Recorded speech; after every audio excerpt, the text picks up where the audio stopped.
আজি ৰাতিপুৱা প্ৰসাদৰ ঘুগনি বনাইছিলোঁ। আপোনালোককতো কৈছিলোঁৱে বনাই আছোঁ বুলি ব্ৰেকফাষ্ট।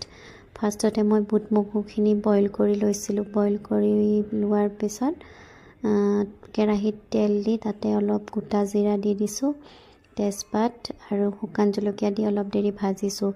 ভজাৰ পিছত তাতে দি দিছোঁ মই আদা আৰু জলকীয়া খুন্দি লোৱা, সেইখিনি অলপ দেৰি ভাজিছোঁ। ভাজাৰ পিছত দি দিছোঁ মই বিলাহীখিনি, কেঁচা বিলাহী এটা কাটি লৈছিলোঁ, লৈ তাতে মই এইটো দি দিছোঁ। তাৰপিছত সেইখিনিও অলপ দেৰি ভজাৰ পিছত তাতে দি দিছোঁ অলপ নিমখ আৰু হালধি, সেইখিনি অলপ দেৰি ভাজিলোঁ। ভাজাৰ পিছত তাতে দি দিছোঁ মই গোটা জিৰা আৰু গোটা ধনিয়া গুড়ি কৰি লৈছিলোঁ, তাতে অলপ পানী মিক্স কৰি এইখিনি তাতে দি দিছোঁ।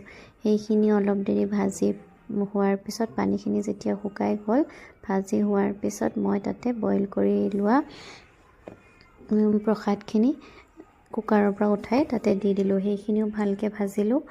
ভজাৰ পিছত মই তাতে বইল কৰা পানীখিনি দি দিলোঁ। দি উঠি একদম ভালকৈ উতলাৰ পিছত তাতে দি দিছোঁ অকণমান জালুকৰ গুড়ি আৰু গৰম মছলা, আৰু তাৰপিছত অকণমান কেঁচা ধনিয়া কাটি দিছোঁ। দিয়াৰ পিছত আমাৰ ঘুগনি ৰেডি। আমি সকলোৱে ৰুটিৰে ৰাতিপুৱা ব্ৰেকফাষ্ট কৰিলোঁ। ৰুটি আৰু ঘুগনি খালোঁ। আজিলৈ আহিছোঁ, খাব